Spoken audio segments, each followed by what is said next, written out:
Dear Esther, the morning after I was washed ashore, salt in my ears, sand in my mouth, and the waves always at my ankles, I felt as though everything had conspired to this one last shipwreck. I remembered nothing but water, stones in my belly and my shoes, threatening to drag me under to where only the most listless of creatures swim.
Donnelly reported the legend of the hermit, a holy man who sought solitude in its most pure form. Allegedly, he rode here from the mainland in a boat without a bottom, so all the creatures of the sea could rise at night to converse with him. How disappointed he must have been with their chatter. Perhaps now, when all that haunts the ocean is the rubbish dumped from the tankers, he'd find more peace. They say he threw his arms wide in a valley on the south side, and the cliff opened up to provide him shelter.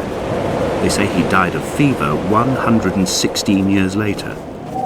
The shepherds left gifts for him at the mouth of the cave, but Donnelly records they never claimed to have seen him. I have visited the cave and I have left my gifts, but like them, I appear to be an unworthy subject of his solitude.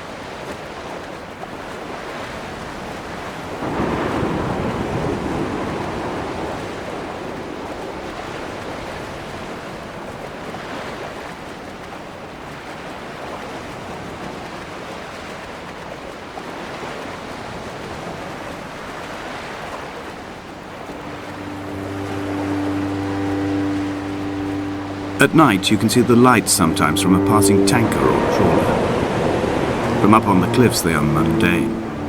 But down here, they fugue into ambiguity. For instance, I cannot readily tell if they belong above or below the waves. The distinction now seems banal. Why not everything and all at once? There's nothing better to do here than indulge in contradictions whilst waiting for the fabric of life to unravel.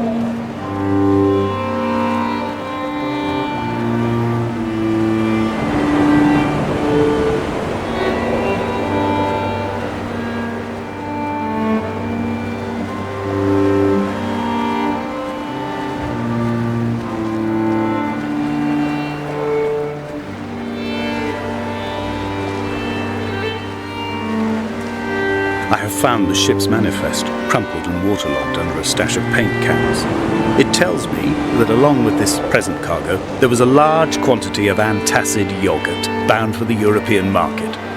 It must have washed out to sea. God knows there are no longer gulls or goats here to eat it.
The mount is clearly the focal point of this landscape. It almost appears so well placed as to be artificial.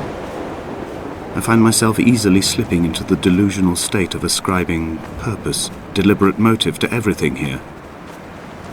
Was this island formed during the moment of impact? When we were torn loose from our moorings and the seatbelts cut motorway lanes into our chests and shoulders, did it first break surface then?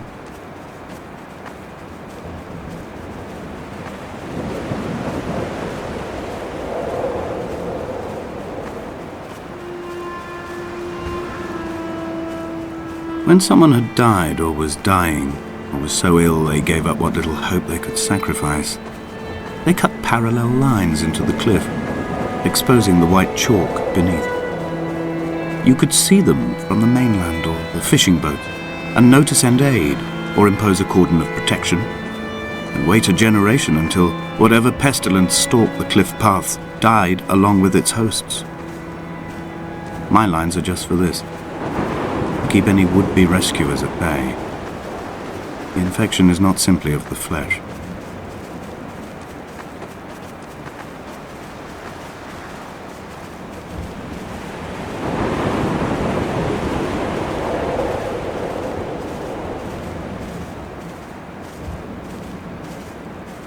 I quote directly, "A motley lot with little to recommend them.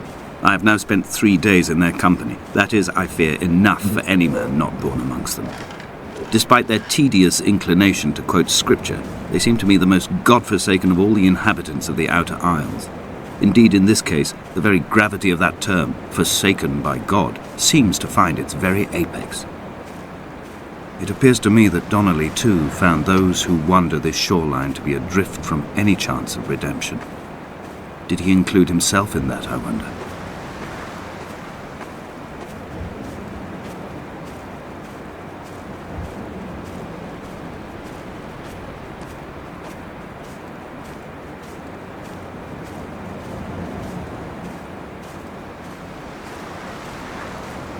Dear Esther, I met Paul. I made my own little pilgrimage. My Damascus, a small semi-detached on the outskirts of Wolverhampton. We drank coffee in his kitchen and tried to connect to one another. Although he knew I hadn't come in search of an apology, reason or retribution, he still spiraled in panic, thrown high and lucid by his own dented bonnet. Responsibility had made him old. Like us, he'd already passed beyond any conceivable boundary of life. I would leave you presents outside your retreat in this interim space between cliff and beach. I would leave you loaves and fishes, but the fish stocks have been depleted and I've run out of bread. I would row you back to your homeland in a bottomless boat, but I fear we would both be driven mad by the chatter of the sea creatures.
I've become convinced I am not alone here, even though I'm equally sure it is simply a delusion brought upon by circumstance. I do not, for instance, remember where I found the candles, or why I took it upon myself to light such a strange pathway. Perhaps it is only for those who are bound to follow.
Dear Esther, I have now driven the stretch of the M5 between Exeter and Bristol over 21 times. But although I have all the reports and all the witnesses, and have cross-referenced them within a millimetre using my Ordnance Survey maps, I simply cannot find the location. You'd think there would be marks to serve as some evidence. It's somewhere between the turn-off for Sandford and the welcome brake services, but although I can always see it in my rear-view mirror, I have as yet been unable to pull ashore.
had kidney stones and you visited me in the hospital. After the operation, when I was still half submerged in anesthetic, your outline and your speech both blurred. Now my stones have grown into an island and made their escape, and you have been rendered opaque by the car of a drunk.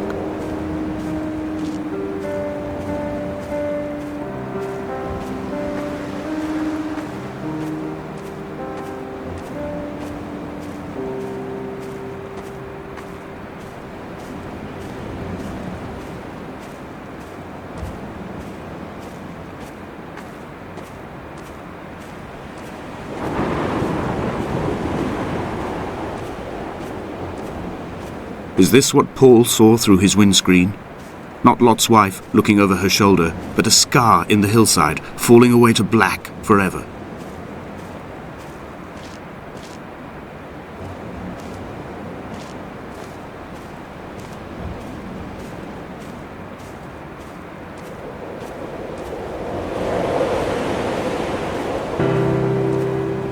I've begun my ascent on the green slope of the western side. I've looked deep into the mountain from the shaft and understood that I must go up and then find the way under. I will stash the last vestiges of my civilization in the stone walls and work deeper from there. I'm drawn by the aerial and the cliff edge. There is some form of rebirth waiting for me there.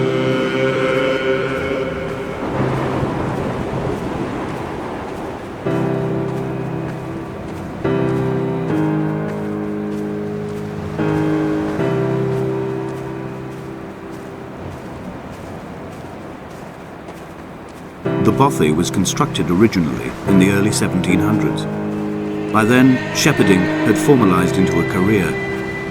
The first habitual shepherd was a man called 𝐩𝐿𝐿 from a lineage of migratory Scandinavians. He was not considered a man of breeding by the mainlanders. He came here every summer whilst building the bothy, hoping eventually that becoming a man of property would secure him a wife and a lineage. Donnelly records that it did not work. He caught some disease from his malcontented goats and died 2 years after completing it. There was no one to carve white lines into the cliff for him either.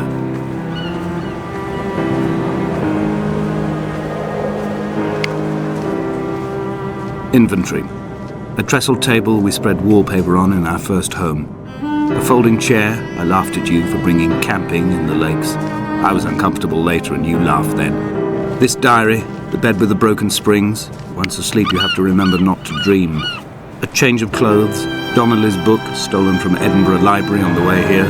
I will burn them all on the last morning and make an aerial of my own.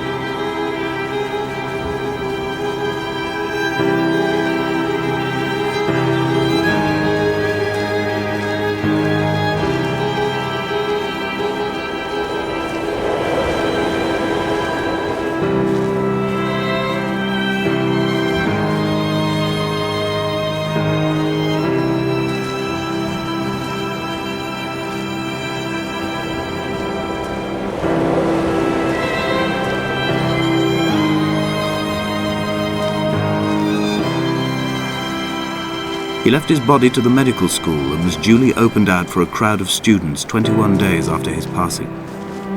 The report is included in my edition of his book. The syphilis had torn through his guts like a drunk driver, scrambling his organs like eggs on a plate. But enough definition remained for a cursory examination, and, as I suspected, they found clear evidence of kidney stones. He's likely to have spent the last years of his life in considerable pain. Perhaps this is the root of his laudanum habit. Although its use makes him an unreliable witness, I find myself increasingly drawn into his orbit. They found 𝐩𝐿𝐿 in early spring. The thaw had only just come. Even though he'd been dead nearly 7 months, his body had been frozen right down to the nerves and had not even begun to decompose. All around him small flowers were reaching for the weak sun. The goats had adjusted happily to life without a shepherd and were grazing freely about the valley. Donnelly reports they hurled the body in fear and disgust down the shaft, but I cannot corroborate this story.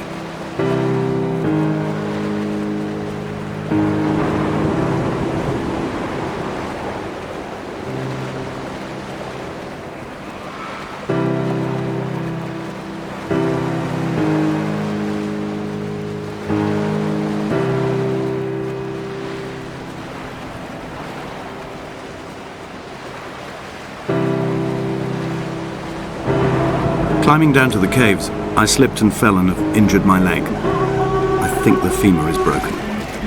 It is clearly infected. The skin has turned a bright, tight pink, and the pain is crashing in on waves, winter tides against my shoreline, drowning out the ache of my stones. I struggled back to the bothy to rest, but it has become clear that there is only one way this is likely to end. The medical supplies I looted from the trawler have suddenly found their purpose. They will keep me lucid for my final ascent.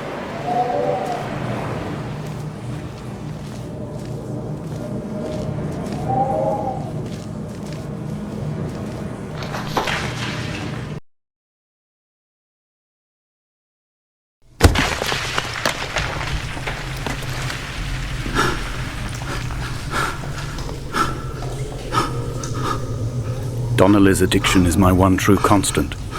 Even though I wake in false dawns and find the landscape changing, flowing inconstantly through my tears, I know his reaching is always upon me.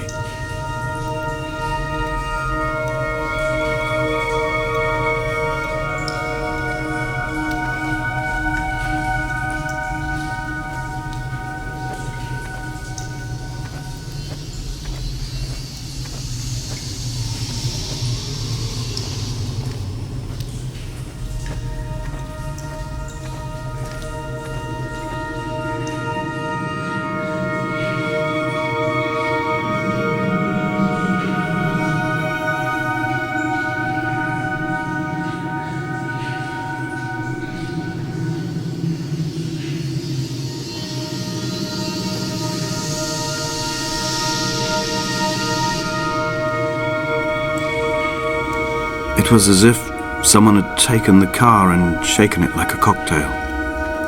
The glove compartment had been opened and emptied with the ashtrays and the boot. It made for a crumpled museum, a shattered exhibition.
I'm traversing my own death throes. The infection in my leg is an oil rig that dredges black muck up from deep inside my bones. I swallow fistfuls of diazepam and paracetamol to stay conscious. The pain flows through me like an underground sea.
This is a drowned man's face reflected in the moonlit waters. It can only be a dead shepherd who has come to drunk drive you home.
I sat here and watched two jets carve parallel white lines into the sky. They charted their course, and I followed them for 21 minutes until they turned off near Sanford and were lost. If I were a gull, I would abandon my nest and join them. I would starve my brain of oxygen and suffer delusions of transcendence. I would tear the bottom from my boat and sail across the motorways until I reached this island once again.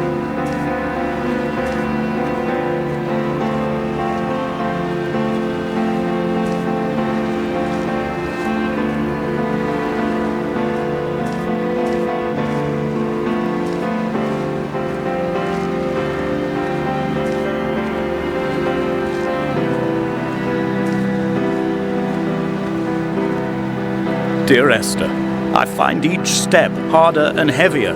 I drag Donnelly's corpse on my back across these rocks, and all I hear are his whispers of guilt, his reminders, his burnt letters, his neatly folded clothes. He tells me I was not drunk at all.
There were chemical diagrams on the posters on the walls on the waiting room. It seemed appropriate at the time. Still life abstractions of the processes which had already begun to break down your nerves and your muscles in the next room. I crammed diazepam as I once crammed for chemistry examinations. I am revising my options for a long and happy life.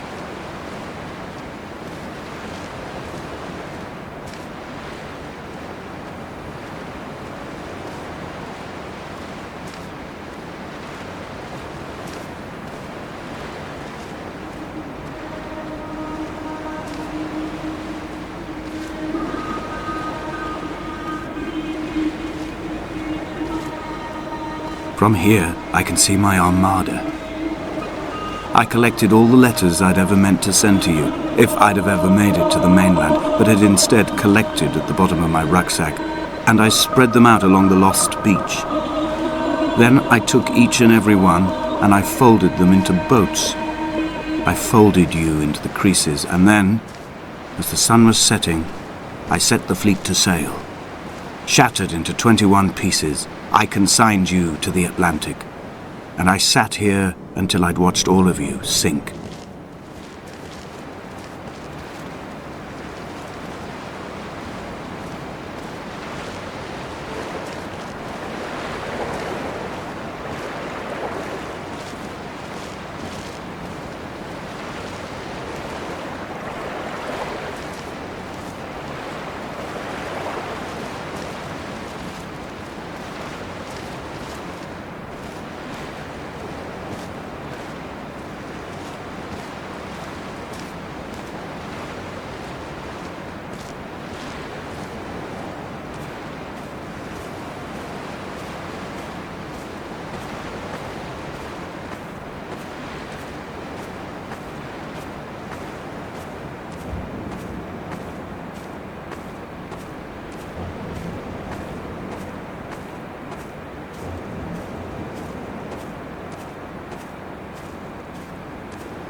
A sound of torn metal, teeth running over the edge of the rocks, a moon that casts a signal. As I lay pinned beside you, the ticking of the cooling engine, and the calling from a great height, all my mind as a bypass.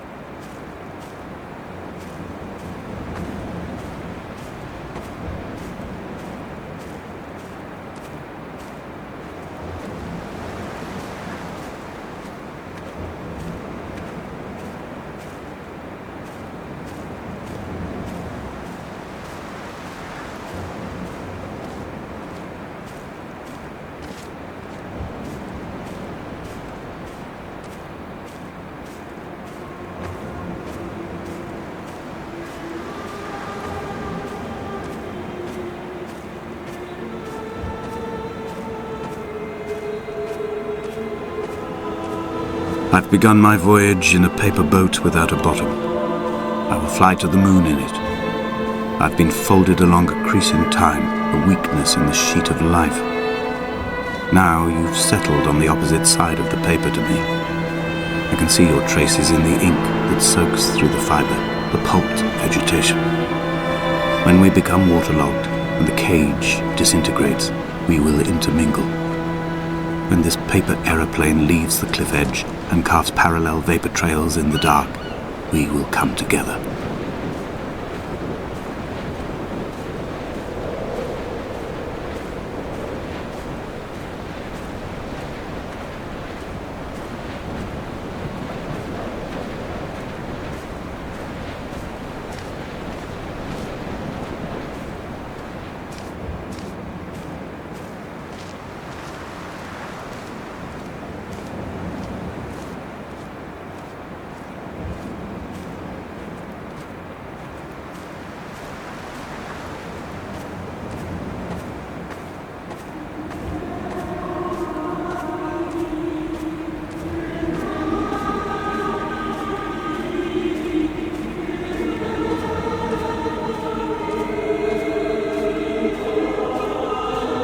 If only Donnelly had experienced this, he would have realized he was his own shoreline, as am I. Just as I am becoming this island, so he became his syphilis, retreating into the burning synapses, the stones, the infection.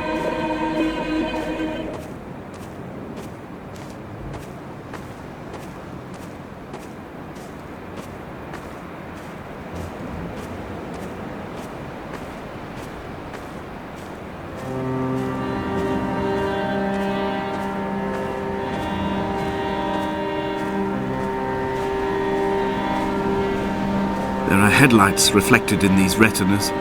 Too long in the tunnels of my island without a bottom. The sea creatures have risen to the surface, but the gulls are not here to carry them back to their nests.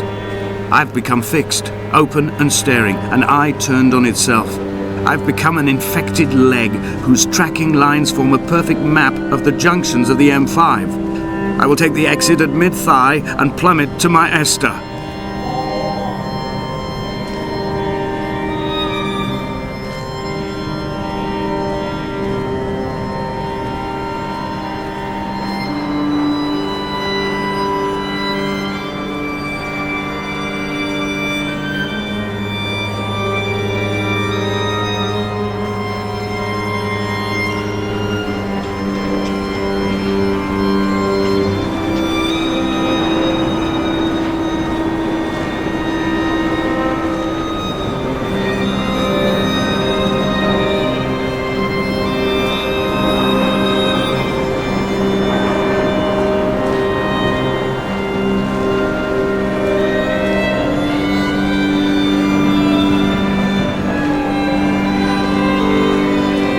He was not drunk, Esther. He was not drunk at all. He had not drunk with Donnelly or spat Jacobson back at the sea. He had not careered across the lost shores and terminal beaches of this nascent archipelago. He did not intend his bonnet to be crumpled like a spent tissue by the impact. His windscreen was not star-studded all over like a map of the heavens. His paintwork etched with circuit diagrams, strange fish to call the gulls away. The phosphorescence of the skid marks lighting the M5 all the way from Exeter to Damascus.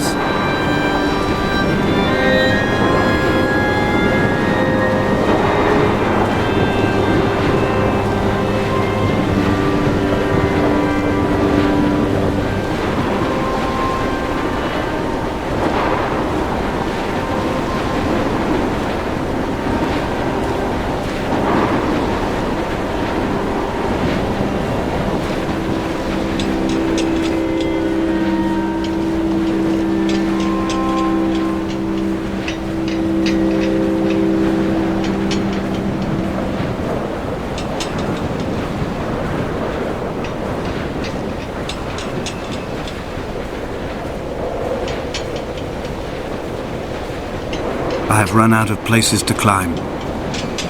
I will abandon this body and take to the air.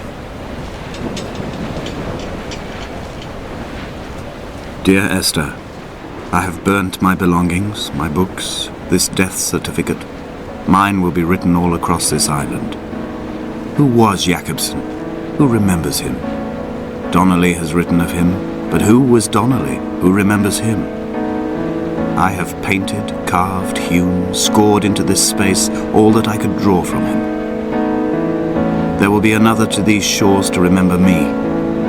I will rise from the ocean like an island without bottom, come together like a stone, become an aerial, a beacon, that they will not forget you. We've always been drawn here. One day the gulls will return and nest in our bones and our history. I will look to my left and see Esther Donnelly flying beside me. I will look to my right and see Paul 𝐩𝐿𝐵 flying beside me. They will leave white lines carved into the air to reach the mainland, where help will be sent.